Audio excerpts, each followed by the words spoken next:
through their employer or the employer of a family member. What do advocates say about the exclusion? They say it encourages employer-sponsored insurance. This is a natural pooling mechanism in which risk pools form independent of the health status of enrollees. Employer-sponsored insurance increases the incentives to work. University of Chicago economist Casey Mulligan estimates that employers and employees value employer coverage at an amount well above what they pay for it. Employers serve a valuable gatekeeper role in evaluating plan quality, which creates a more digestible set of coverage choices for employees. Many conservatives view employer coverage as the bulwark against single-payer government health care.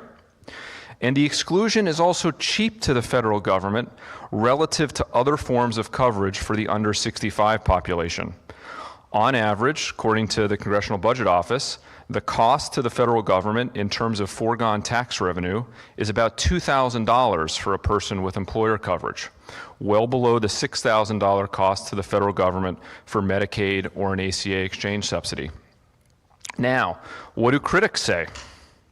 Well, while it's possible to view the exclusion as cheap in its comparative role, it is very expensive overall. It's the largest tax expenditure and will have a federal budget cost of nearly $400 billion this year. The exclusion encourages the purchase of more expansive health insurance, which inflates healthcare prices and total spending. More health insurance results in lower wages. Employee choice of plans is limited to the options selected by employers. The exclusion is regressive, meaning that the tax benefit is much greater to wealthier households than poorer households. And tying health insurance to work often means that people can lose their coverage when they get sick and can't work. Tying insurance to work also results in something called job lock, where people stay with jobs longer than makes sense because they don't want to lose their health coverage. I would say that this discussion has been made somewhat more complicated since the Affordable Care Act introduced a set of subsidies for the purchase of individual market coverage. To unpack all these issues around the exclusion, we have assembled a truly impressive panel. Joining Michael are Amy Finkelstein, an MIT economics professor and recipient of the John Bates Clark Medal, an award given to the best economist under the age of 40. Jason Furman, a Harvard economics professor and former chairman of the White House Council of Economic Advisors, and Richard Hines, a senior advisor for the American Benefits Council. We're going to divide today's discussion into two parts.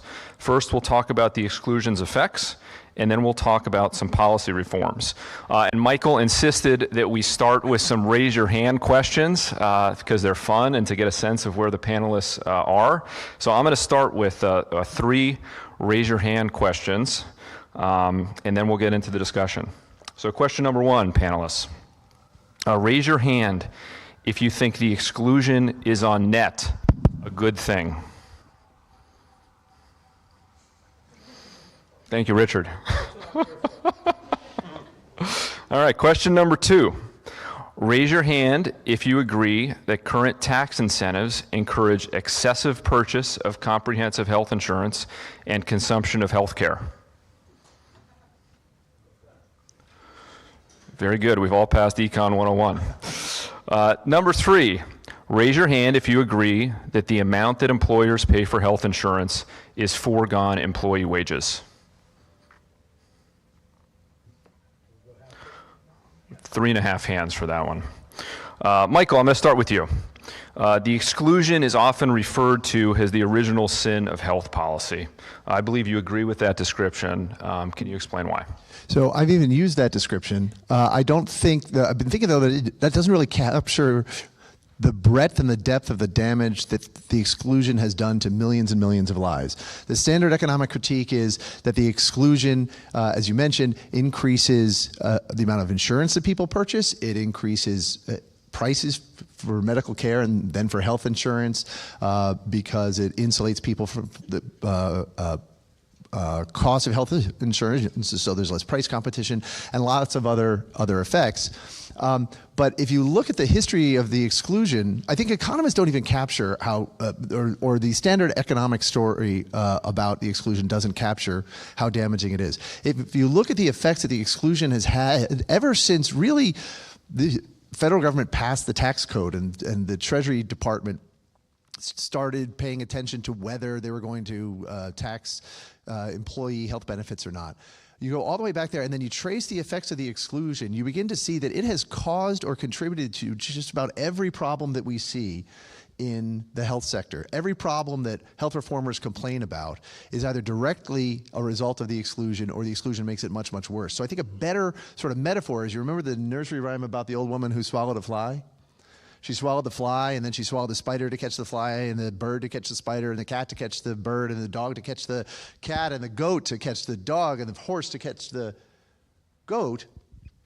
I think that's a much better metaphor for the exclusion, and even that's a little limited. But all of these things that the federal government is doing to try to fill gaps in our health sector, the Medicaid program, the Medicare program, the CHIP program, HIPAA, the HMO Act of 1974, the No Surprises Act that Congress passed recently, all of these things are responses to the problems the exclusion has caused or exacerbated. And so even that, the old woman who swallowed the fly metaphor, I think that doesn't even capture how harmful the exclusion is, because the exclusion was not a fly. The exclusion is like she leapt all the way to the horse and swallowed that first, and it has just been wreaking havoc with the health sector ever since, which is why I think that the exclusion is the most damaging thing that the federal government does in health policy, and why reforming it and even eliminating it is the most important thing that Congress can do to make health care and health insurance more affordable and make health care more universal. And just one follow-up. So as a free market advocate, you think that the role of the exclusion is more harmful than the role that Medicare plays in setting prices throughout the health system? I would very much like to get to that. My answer is a very strong yes. Okay. Other panelists comment on the effects of the exclusion. I mean, I would just say, is this on? Yes. Yeah, so I raised my hand that on net, I think the exclusion is, is not a good thing. It does more damage than benefits. I'm not sure it's responsible for every single one of societal's ills the way Michael does, but the only thing I just wanted to think that it's important to keep in mind is, in some of your summary of the arguments on both sides, I think it's important to distinguish between reasons to dislike the exclusion, which can be separate from what you think about, health insurance, whether it's driving up prices. You can be supportive of more health insurance coverage, as I am, and still against the exclusion. It's also somewhat distinct, although not entirely, from whether employers provide that health insurance. So you could be supportive of employer-provided health insurance. I don't think that I am, but you can support that with or without the exclusion. So I just think it's important to keep the issues separate, because I think one of the reasons, I'm guessing, there's so much commonality, although not entirely, on the animosity towards the exclusion, is because one can dislike the exclusion while having varied views on whether we should have more health insurance coverage or whether employment and insurance should be tied together. So, first of all, I should say the only reason I'm here is I assumed that this was a Cato event on raising taxes, and I was so excited to be part of building the case for higher taxes that there's no way I was going to say no. The second thing I'd say is I think I have exactly the same reaction Amy had in listening to Michael, which is I thought I really disliked the exclusion, but I'm almost feeling a little defensive.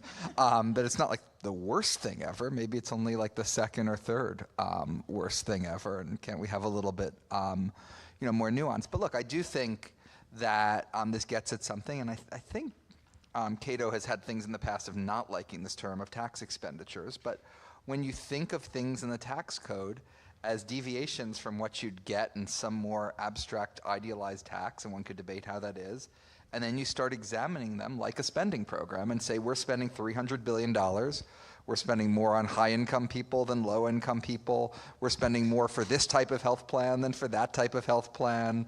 We're not spending anything on you if you sort of can't afford the health plan at all. I think once you start thinking of it that way, I think this is a very good sort of example as to why that tax expenditure concept is so useful and forces us to examine something that otherwise is sort of an exclusion. It doesn't actually show up on your tax form. You might not examine and think about it and reach the conclusions that if you divide everything Michael said by 2, I completely agree with. Okay, it's a little lonely down here representing the employers and supporting the current system, but I think Jason somewhat touched on this by saying, well, is this the worst thing in the world or not? I think the perspective from many of the employers would be to paraphrase Winston Churchill's remark on democracy. It's the worst form of government, except compared to all the others that have been tried. I'm not sure that we really want to be looking at the exclusion in isolation, and Amy really correctly points out, the exclusion is merely a means to supporting employer-sponsored coverage, and the real question is, what do we get from employer-sponsored coverage, and is it worth the cost there? You know, and I think that's a much longer and more complex debate. Covering health insurance is, health insurance is not your standard commodity product. You know, we're not talking about toasters here. There are a lot of behavioral issues, a lot of problems with information exchange, and a lot of complexities. And so I think the reason that employers support it is largely from a position of inertia. They feel that it's necessary and beneficial for them to run their business. CEOs don't stay awake at night thinking about how am I going to spend billions of dollars on something peripheral to my business. They think about how am I going to stay competitive in the environment and in the market. And the consensus view with people who vote with their money, their wallets, if you will, rather than just rhetoric, is that there's a benefit as a purely business decision, given the environment that they operate in, given the culture and the nature of our economy, and really importantly, in comparison to the alternatives, just as Mr. Churchill observed about democracy. Can I? Oh. I was just going to respond because you said you were agreeing with me, but I disagree. I think you were disagreeing with me in the sense of if you're saying that we need the tax exclusion in order to have employer-provided health insurance, I'm not sure that's right.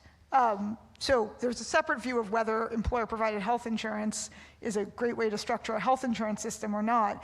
But yes, of course, if you subsidize it less, we will have less employer-provided health insurance. But the concern is that we have too much of it because we are subsidizing it, and therefore workers would prefer to get wages over health insurance. But we're saying, well, if you can pay them for health insurance, it'll be 70 cents on the dollar if you have a tax rate of 30 cents. So I just wanted to be clear.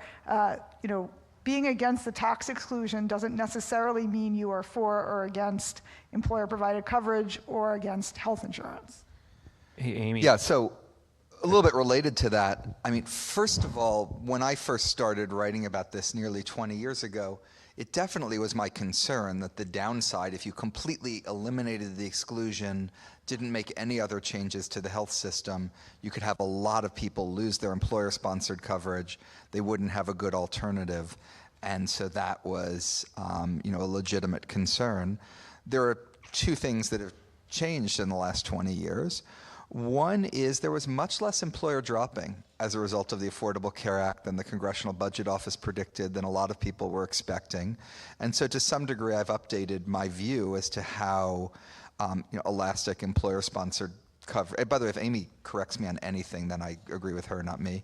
So I've updated my view on how elastic that is, and in part because employers has benefits that some of you have cited.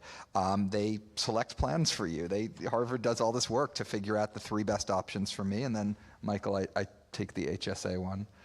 The high deductible one. And so, there's just a lot of benefits. So that's the first thing. The second thing is, and I assume that in addition to this being an event to, sort of get everyone to raise taxes, it's also to get everyone to celebrate the Affordable Care Act. That as another option that people have today that they didn't have 20 years ago. And so I'm a little bit less scared about the unraveling. And I'm a little bit more willing to say whatever amount of unraveling there is the right amount of unraveling. If alternatives are much better than employer, then we'll have less employer. If alternatives are really bad compared to employer, then we won't get much unraveling. And so if we get unraveling, it means we don't really need to worry much. To Jason's point on the less employer drop than CBO projected, that's definitely that's true. The ACA contained an employer mandate which penalized employers with more than 50 workers that don't offer health insurance. That mandate and penalty is still in effect. And I think we've seen some attrition in the below 50 employer workforce, but not nearly as much as expected. I suspect some of that is because of how the exchanges launched initially and some of the problems with the exchanges. Amy, so you have done a lot of great work trying to figure out how much people value health insurance.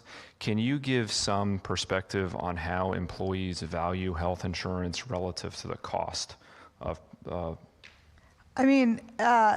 Thank you for that compliment. I can't give any perspective based on empirical evidence, but I can give you, what I think the basic problem with the tax exclusion is it almost by definition means that workers are getting health insurance that they value at less than cost, precisely because if the insurance costs, say, $1, their choice is not between getting that health insurance for $1 and getting $1 of wages. It's between getting $1 of health insurance or their net of tax dollar, which might be 70 cents or something. So I think that's not to say that insurance isn't very valuable, and people are willing to often pay more than the expected claims of a policy to buy it because they want that protection. But what the tax subsidy does is push, as Jason was saying, to too much insurance. And so that's why I guess I'm agreeing with him as well, that to the extent that gets unraveled, and I think it would, we would have less so-called gold-plated health insurance coverage that's covering everything.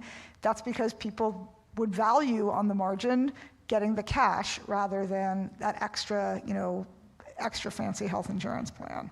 And just to double click on that on the margin point, maybe we could debate, is the first $5,000 of health insurance incredibly important for your life? People undervalue it, they should have to have it, et cetera. And different people in this room might have different views.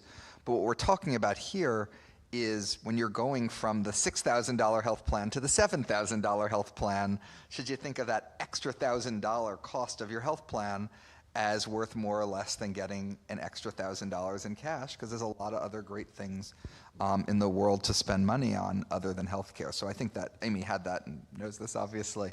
But once you start thinking about it on the margin and about more or less healthcare, I think it's much clearer than whether it's about healthcare or not healthcare. Michael. And it's not just $1,000. It's a pretty big margin. I think that one of the reasons why economists think that the old lady swallowed a fly here rather than swallowing the horse, or maybe if Jason would divide everything I say in half, then maybe he'd agree it's a goat or a dog, I don't know, is because there are these two threads in the economics literature when it comes to employer-sponsored health insurance that economists rarely join together when they're talking about the exclusion in employer-sponsored health insurance. One is the stuff that we've been talking about, the effects that it has on incentives, the exclusion has on incentives at the margin and how it locks people into jobs and that sort of thing. The other one, though, has to do with the question, one of the raise your hands questions that Brian asked, which is, do workers pay for employer-sponsored health benefits in the form of reduced wages? A lot of people think that because the employer writes the check, that the employer bears the cost of employer-sponsored health insurance, and that's not the case at all. So economic theory, a pretty robust economic literature, and mainstream opinion among health economists all hold the same thing, that the employee bears the full cost of employer-sponsored health insurance in the form of reduced cash wages and other forms of compensation. But unfortunately, when we have discussions about this, and I read studies and reports about employer-sponsored insurance and the exclusion, almost no one takes that point seriously. And when we talk about getting rid of the exclusion, getting rid of employer-sponsored insurance, no one takes that point seriously. Because what does that point mean? If we got rid of the exclusion tomorrow, and Jason got his wish and taxes went up, by the way, there's a way to reform the exclusion without taxes going up. Talk to me after. Well, we're going to talk about that in a moment.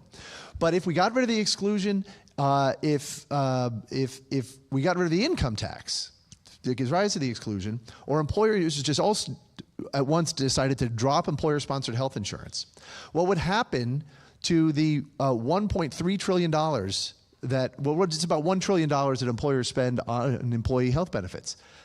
What economic theory, the literature, and mainstream economic opinion says is that money would go to the workers. That should change the way we all think about the exclusion. Okay, well, I'm the guy at Cato who really hates the term tax expenditure, and don't get me started on that and tax subsidy and so forth. I think it clouds the issue, and one of the ways it clouds the issue is it gets us to focus on the revenue loss of the federal government so that we don't we don't focus on the $1 trillion, or really $1.3 trillion of workers' earnings that the exclusion allows employers to control and denies workers control over. If you got rid of employer-sponsored insurance, that money would go back to the workers, and they'd be able to make their own health insurance decisions with that money. It wouldn't be like an austerity plan where, like the Cadillac tax, we'll be talking about that soon too, that just took money away from people. It would be a return of a huge amount of resources, workers' own earnings, to the people who earned it, and then they would be able to make their health insurance decisions themselves. And I think therein lies the key to understanding that is the key to understanding how to reform the exclusion, maybe in a politically feasible way that doesn't increase taxes. It would increase taxes on some people, but not. It doesn't need to increase federal revenues on net. It can be revenue neutral, but in a way that would still allow most people to purchase insurance tax-free, so it would be minimally disruptive. That would allow people to stay in their employer plans if that's what they choose to do, because apparently employer plans do add a lot of value.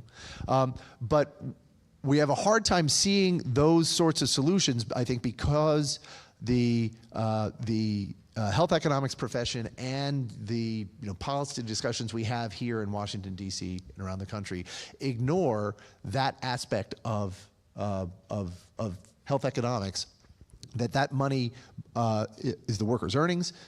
It by right belongs to the workers, and if we got rid of the exclusion or employer-sponsored insurance, that money would return to the workers. I think recognizing that opens up a whole world of opportunities for reforming the exclusion. Good, Amy. So, Michael, I agree with you in one sense, but then you slipped something in at the end that I think I disagree with. So yes, I very much agree, and it's a very important point that Michael raised, that when we talk about getting rid of the exclusion, what we expect is that employer health insurance would get less generous on the margin and employee wages would go up, and then they could choose if they wanted to buy more health insurance, but with a level playing field of post-tax dollars, in the same way they're choosing between all the other many good things that Jason mentioned you can buy with your money. Health insurance would be one of them. But so that I'm all on board for. I don't think we should be privileging health insurance at the margin. But then you sort of slipped in, we're going to get rid of the exclusion, wages are going to go up, and you're still going to be able to buy health insurance tax-free. And that was the part that puzzled me a little, because you got to close the budgets at somewhere. So if we're making health insurance tax-free, that's going to come out of somebody's wages. So that was just the part I wanted to clarify. I'm going to get to a question when we go to the reform section. But before we do, Richard, do you have any? Thanks. It's tough to be on a panel with a bunch of highly qualified economists here. I think nobody would argue that the tax exclusion for health insurance is a blunt instrument.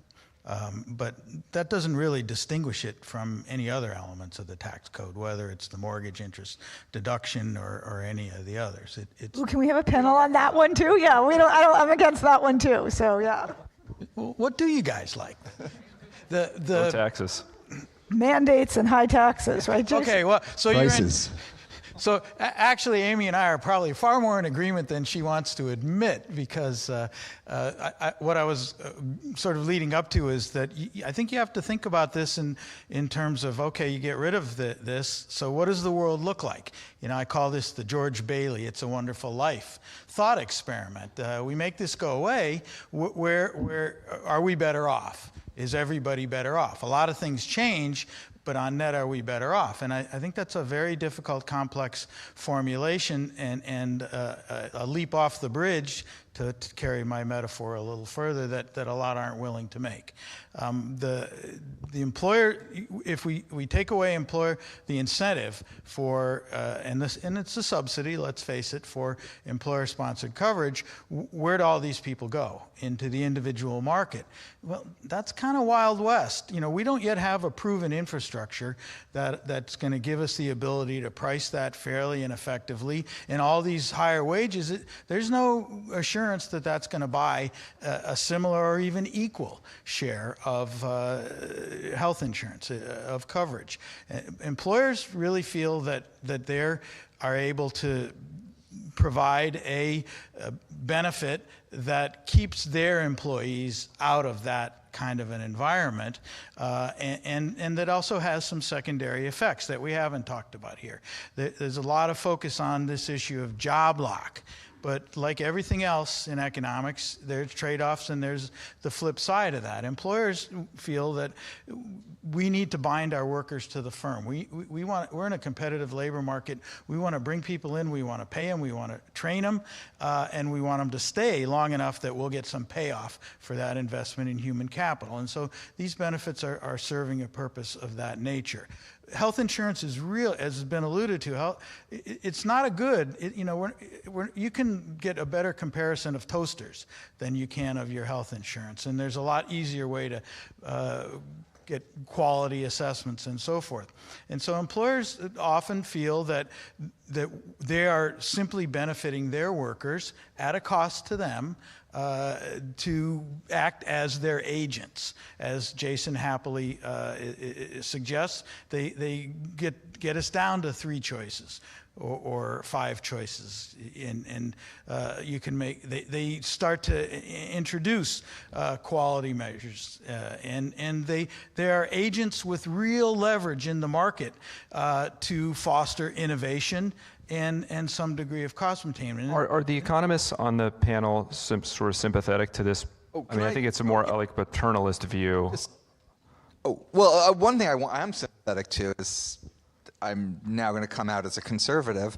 I do think there is something to conservative things, and so would I want to completely eliminate the exclusion 100% tomorrow with no other changes?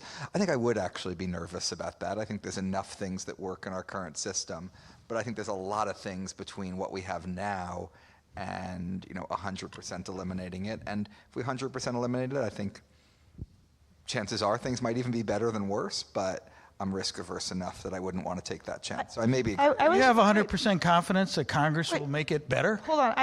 Let me just say, you touched on something very interesting, which is, if in fact employers provide a lot of value by bargaining with insurers to reduce prices, carefully curating sensible plans. Reasonable people could disagree. Unreasonable people could also disagree. But if in fact they do that, then that almost by definition says that getting rid of or capping the exclusion shouldn't make employer-provided health insurance go away, precisely because, right, the other alternative is there's no reason employers provide health insurance other than the tax exclusion, and some people say therefore we should get rid of it, it's a stupid system, job lock, yada yada. But if in fact employers provide a lot of value in providing health insurance, and I think you make some very plausible arguments, then getting rid of the exclusion won't mean the death knell of employer-provided health insurance. So we can have our cake and eat it too. And I think that employer-sponsored insurance can provide a lot of value, and the exclusion can do lots and lots of damage at the same time. So let's move on to where the panel thinks ideal tax policy should be. Should the government have any subsidies for health insurance and health care? Are we doing a show of Any hands? tax incentives? Yeah. What are we raising our hand for? So do you agree in an ideal policy world, we should eliminate all tax preferences for health care and health insurance. Okay. If you're replacing them. Yeah. My hand is up if we're gonna. If it's an up or down. No. You can get rid of all tax subsidies, but the government could still, provide health insurance or something, or mandate other people. So I just don't understand the question. Take out tax and say subsidy. Well, I mean, you would presumably, if you take out all the tax preferences and subsidies, you would be lowering overall. Maybe one way to put it. rates. Maybe one way to put it is, should the government raise your hand if you would prefer tax and transfer programs to targeted tax preferences within the tax code? And I think I'd raise my hand for that. Sure. Right. Right. I mean, on the eliminate the tax thing, the Bernie Sanders plan eliminates the tax exclusion because it eliminates employer-sponsored insurance. So the raising your hand on the eliminating it has a wider span of people than is. It is not an endorsement of single payer. Okay, let me move to hopefully a better framed question. Assuming we have government health care subsidies, should policy on the margin reduce subsidies for third-party payment and redirect subsidies toward direct payment of services?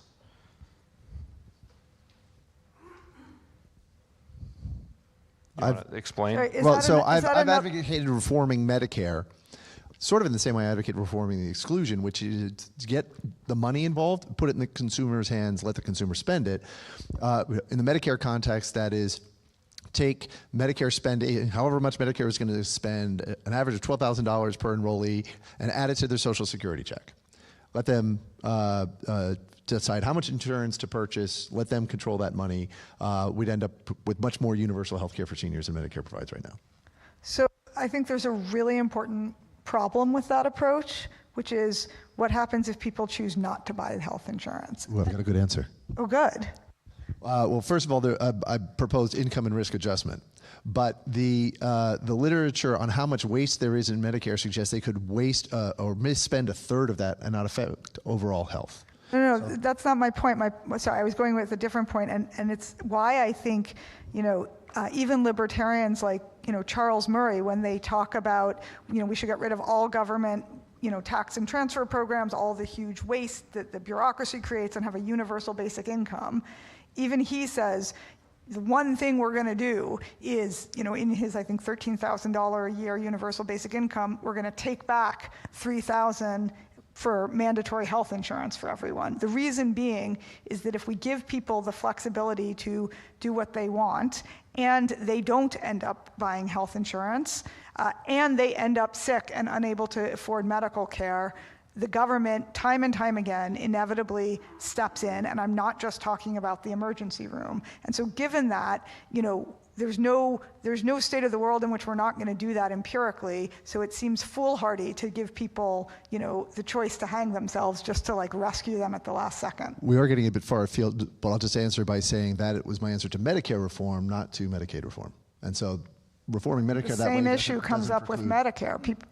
Doesn't preclude assistance for people with low incomes or who make bad decisions. Yeah, so I guess the last thing I'll say is one of the things that I think is really different from healthcare and health risk as opposed to almost any other risk is that it's kind of like a fixed risk. You're either going to, if you get a heart attack, it's going to cost the same amount of money whether you're rich or you're poor. So unlike most risks, which scale with income, so the amount of life insurance you want and disability insurance is proportional to your income, you can be even, fairly high income and still get a very, very large medical expenditure and be unable to afford it. All right, we're starting to get down into the technical weeds here, but I would make another point that health insurance is misnamed. It's not necessarily insurance. I was going to say the health part was misnamed. Well, okay, both of them are, but there's two elements there, which is one that Amy's referring to, which is the possibility, like car insurance or homeowners insurance, possibility of an unpredictable event. And then there's another element to it, which is a social insurance element, which is consumption smoothing across generations. And part of the argument that I coming from a very, working internationally on this and being exposed to many Europeans and all of their thinking, is that what we have in the United States here that is partially subsidized by the tax code is a hybrid social insurance program. We create fairly minimal public programs to take the elderly and the poor and groups that don't respond very well, and then we incentivize the private sector to give us, to create privately managed, funded, and subsidized social insurance programs that redistribute, to use the R word that we don't like to say, but that redistribute value from the young to the old to smooth that over generations. Because one element of what we call health insurance is actually prepaid expenses. If there's one predictor, there's a very known portion of health expenses, which is age.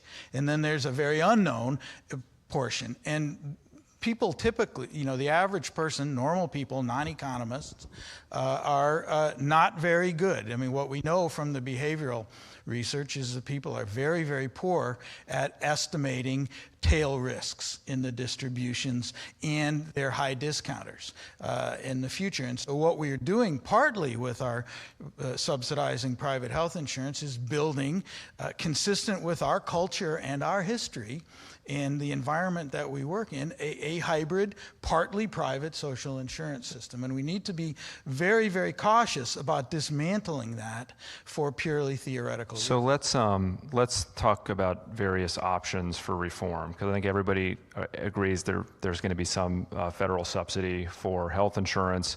There's been a variety of different approaches for how you could address some of the problems with the exclusion. I'm going to briefly name four such options for replacing the exclusion. One is a standard deduction for health insurance, so up to a certain amount, premiums wouldn't be subject to taxation. The second would be a uniform refundable tax credit for health insurance, which is a flat credit that could be used towards health insurance. Refundable means that the credit could pay for lower income households, even who don't have income tax liability. You could adjust that income tax credit as sort of a third option to make it more generous for and older households.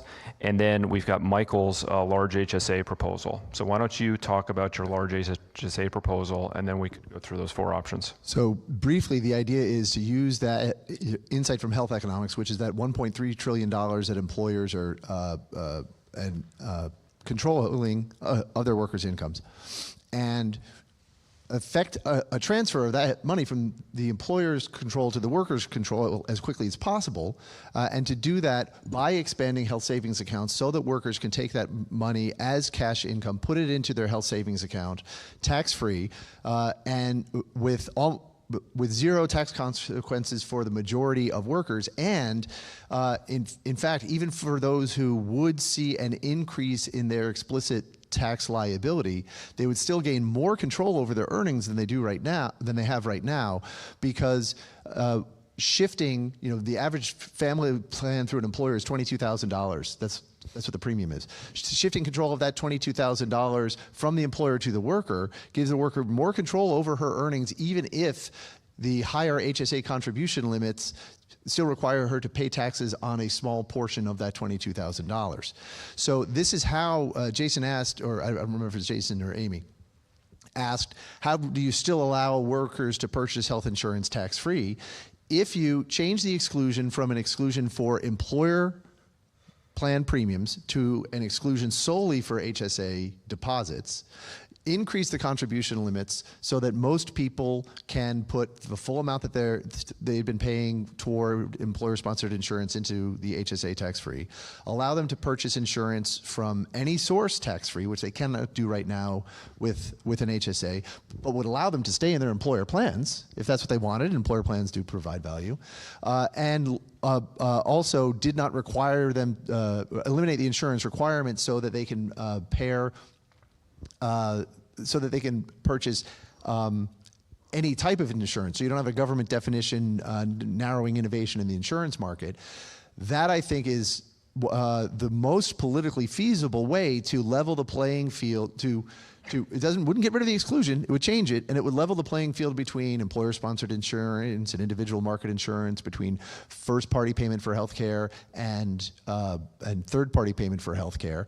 And because it would offer an effective tax cut that would be greater than the 1981 Reagan tax cuts as a share of GDP, it isn't like the Cadillac tax. Unlike the Cadillac tax, it isn't just an austerity measure that takes things away from people. There's an actual sweetener in there that anti-tax conservatives can get behind, that workers can get behind, because they'll get more control over their earnings.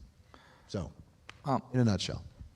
So, Michael, I want to study your things more carefully. Historically, there have been two types of approaches to this, and they both start from the observation that if an employer wants to give someone $1 to spend on stuff other than healthcare, they have to spend $1.40.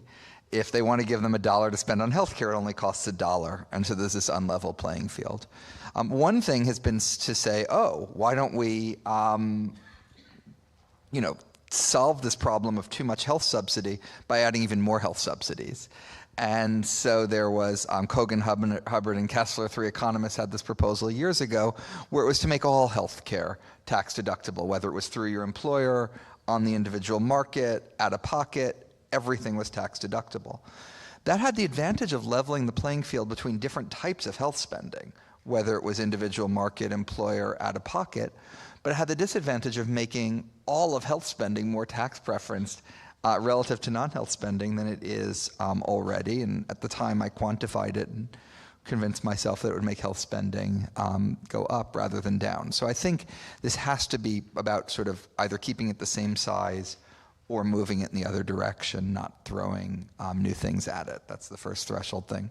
The second is, of all the things you said, it interacts with how you're reforming the rest of the health system. It interacts with whether you want to raise revenue or don't want to raise revenue. It interacts with some of your notions of freedom and values and the like. It helps analytically to try to separate those different things out and say, for a given level of revenue, how would you like to collect it? And then you can argue over the revenue levels, et cetera. But I like the sort of flat credit on sort of a variety of those grounds. The last one that I'd throw down on the table is Social Security. I think there was a new trustees report maybe today that I haven't seen Today. But, I'm going to go out on a limb and say it's going to be insolvent in about a decade. And there's going to be more revenue needed than Social Security. Applying the Social Security payroll tax to health insurance is, I think, one of the most efficient ways to raise revenue for Social Security. And it would automatically trigger higher benefits. I'm not saying you'd want to accept all those benefits, but then you could decide which of those benefits you'd want to claw back, and you could frame the whole benefit thing in a different way as well. So I think this is a really appealing step to take in Social Security. Good, Amy. Yeah, I was just going to say, your proposal combines many elements, as Jason was saying, and you can agree with some, like the leveling of the playing field, and perhaps disagree with others, like the amount of tax exclusions we're now giving. One thing I did want to flag, because in the beginning you had 4 options, right? And if I understand Michael's correctly, like your first option, deductible, it's about making part of what your contributions to healthcare, or all of them, not having to face your tax rate. And that's something that is going to be more valuable the higher your tax rate. Like the current tax exclusion, one of the knocks against it, as I think you said at the beginning, is that it's regressive. And so if I'm understanding your proposal correctly, it has that same regressive feature as opposed. So if you change the exclusion from an exclusion for an unlimited exclusion for employer plan premiums to an exclusion for HSA deposits, then the HSA deposit limit acts as a cap on the exclusion. Okay, so you're capping it at the same time that you're, okay, but my general point was that anything that is a tax deduction is more valuable to higher tax rate individuals, i.e. higher income individuals, and one of the other options that had been put on the table was a tax credit, or better yet, or a fundable tax credit, and I think that can be preferable for that reason. So that's and that point is partly you probably have different social welfare functions or idea of what's fair and just. But there's also an efficiency thing too, that even if we were adjusting other taxes to keep the distribution the same, there's probably not a compelling reason why you'd want larger subsidies for whatever it is you wanted in health for higher income than for lower income, even holding constant the differences in opinion on this panel as to whether we care about people or not. But importantly, if we care about people, Which I know you do, Michael. That's And- Are we going to have a show of hands for that one? cares about people. My hand's highest. So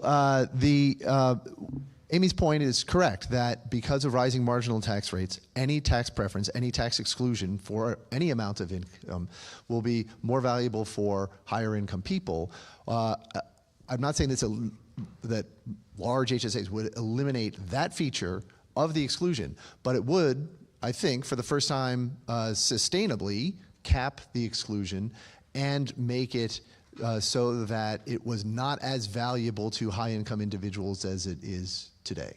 And because it would do that by, and there's another dimension to this, which is I think it would also make the tax code more equitable, because the cash out, if you will, of employers giving those premium dollars to the workers as cash that they would then control would mean a lot more to low-income workers than to high-income workers. Because if you think about it, and Amy's had a paper along these lines, if high-income workers and low-income workers are paying the same $22,000 premium for a family plan, and the employer cashes them out $22,000, and then they get to put that in their some of that in their HSA, and then that $22,000 is a much larger share of the low-wage workers' income, total compensation, than the high-wage workers. So they gain control over a much larger share of their income, and they're no longer tied to what the C-suite thinks are their health insurance needs.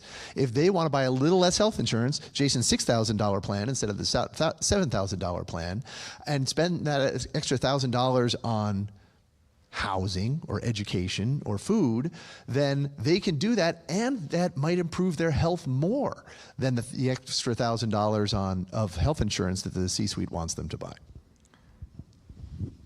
So one thing to sort of say as sort of a meta point that I think is important, and I think I've probably been in the government for more than anyone on the panel, maybe everyone in the room, is I do think thinking about political feasibility is quite important. I think economists need to think about what's the best and be really clear about what they think is the best. But they also need to be clear about what they think is the second best, the third best, the fourth best, and the magnitude of differences between those. And I think if they're doing that well, they're serving their job well.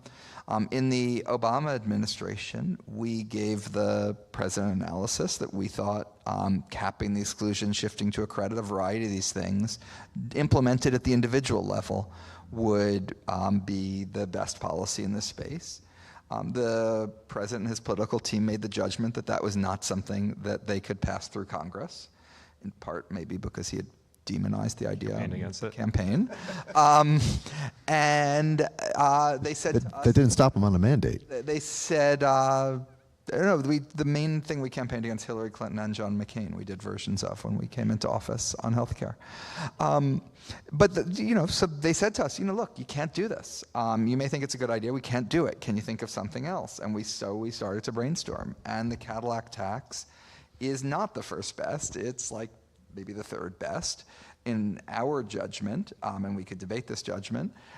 It was much better than doing nothing. It got a lot of what you wanted to do in terms of creating those incentives at the margin.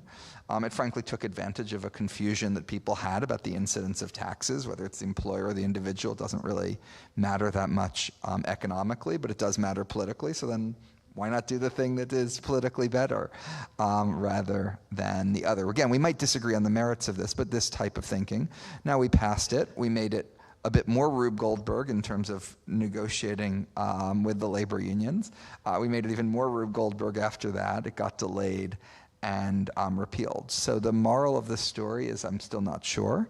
What the moral of the story is, there's part of me that thinks by doing everything we did, we actually got our foot in the door, much further into the door than anyone's foot has ever been into that door. And so figuring out how to do that and then keep your foot in the door next time is how you need to think about it.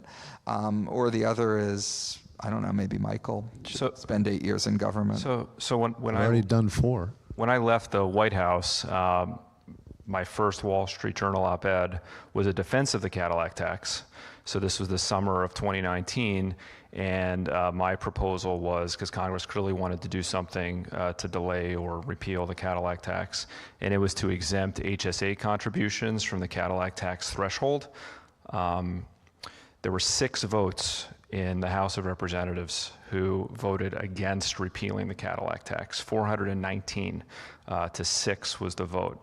So I'm not sure what we've learned. It seems to me like what we've learned is business and labor were incredibly powerful and don't want any capping of the exclusion or addressing this situation. And just super quickly, and then I appreciate that op-ed. And what I was saying to my conservative friends, I had some friends who were saying, "Oh, this is such a, this isn't like a well-designed thing." And I said, then write an op-ed saying you shouldn't get rid of it unless you replace it with something better, rather than going back to the alternative, which I think many of them agreed was even worse. Can I jump in here and with the observation that if we're talking about the mechanics and the nice details, fascinating as they are, about different ways of reforming the tax treatment, it's only half of the discussion. And it's got to be accompanied by some viable market where people can spend this money without some help in the intermediation. And unless you have 100% confidence that we're going to be able to construct that, an individual market that can fairly equitably bring enough people in there at the dollars you've put in their pocket, then it's just more of an abstract discussion. And I would suggest, an example here that we can look at is long-term care, where you really don't have an employer has any incentive. We don't have the existing infrastructure. And this is you think Social Security Trust Fund solvency is an impending disaster. Long-term care for the middle class is a boulder coming down the hill at us. And that's a market where prices are not transparent. There aren't products out there. Individuals have a real hard time making that decision, subject to, try and get 25-year-olds to buy long-term care. What's it going to cost in an individually priced market at 60 when you finally realize it's necessary? So it's not good enough to get the tax right. It's necessary also to have the underlying market to deliver the product that people can buy, and I think that's why when you hear employers and business and labor is so powerful on a lot of these issues, it's not that they're in love with the current system at all. It's just they've been listening to Crosby, Stills, and Nash too much. And, if you can't be with the one you love, baby, love the one you're with. And this is positional conservatism on their part.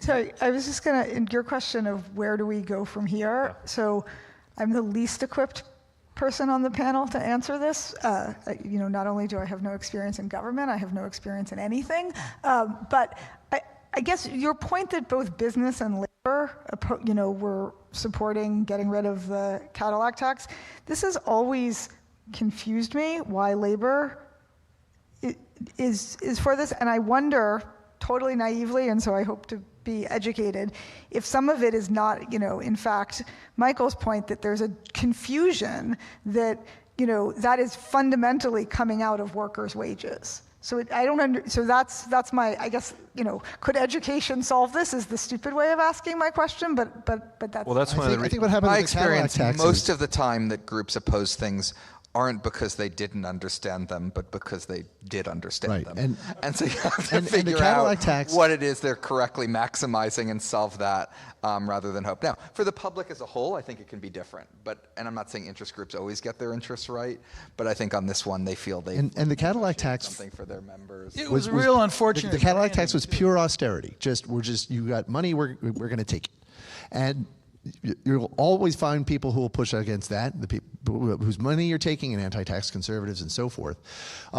And it didn't really, it wasn't a transformative proposal. It would just sort of curb the exclusion a little bit. There are transformative proposals that Brian has mentioned and Jason mentioned that aren't just all spinach, that are some dessert.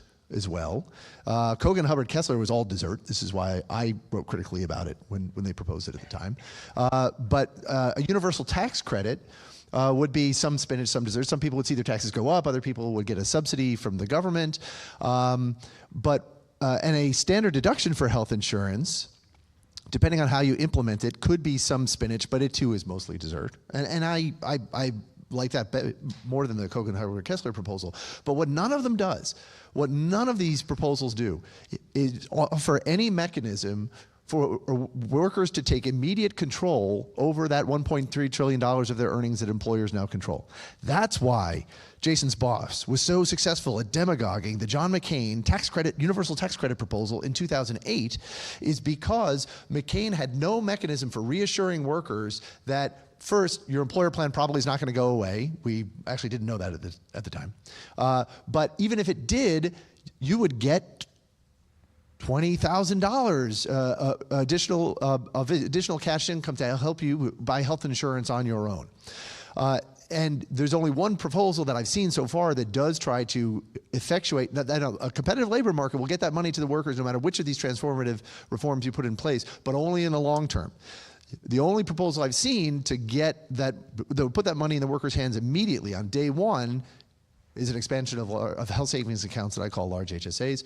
I would love for there to be other proposals, but I think that is the big thing that trips up all other efforts to try to reform the exclusion, is that jump ball about what's going to happen to that $1.3 trillion. And if we solve that, then I think reform becomes more feasible.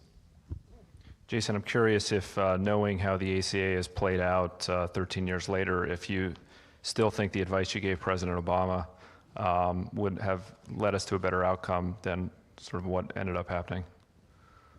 On the Cadillac tax in particular? No, on the tax credit, the sort of universal tax credit approach. Oh. Look, I like the Affordable Care Act. I'm proud of the work I did on it. I think it's made the world a better place. Is there something that would have been even better than the Affordable Care Act? Of course. And partly was based on the conservative principle.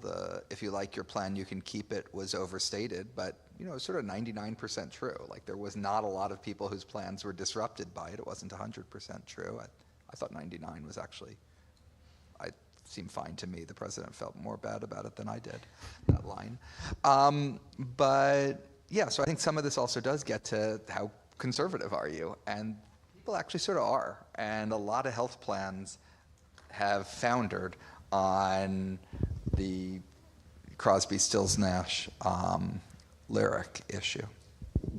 And so I think one needs to respect that and take that into account if you want to effectively reform the health system. So we're down to our last minute or so. I think there's different ideas on where we should go in the long term. And I think most of the panelists agree that there's problems with the exclusion, that it would be good for policy to address. Do you want to finish with maybe one policy thought or recommendation for what might be done in the short term to improve the situation? The exclusion? Yeah. Already offered it, so I'll pass. I mean, I think my attempt to offer it would violate Jason's principles of, that I need to also take into account political feasibility, so I'll pass. I have something that's completely feasible. Any of you that have, I don't know, about $30 this summer can buy Amy's outstanding book on health reform that may or may not be politically feasible, but you'll at least get the royalties, and maybe we'll have a better chance of getting it done. It's just outstanding no matter what perspective you're coming at these topics from. I'd be... You're going to come out against my book that you haven't even read yet? All right, I have to admit I haven't read the book yet, but I'm running right out and ordering it on Amazon as soon as we leave here. But first of all, I would say let's not call it the Crosby, Stills, Nash and Young. They did that song before Young joined, for those of you old enough to remember.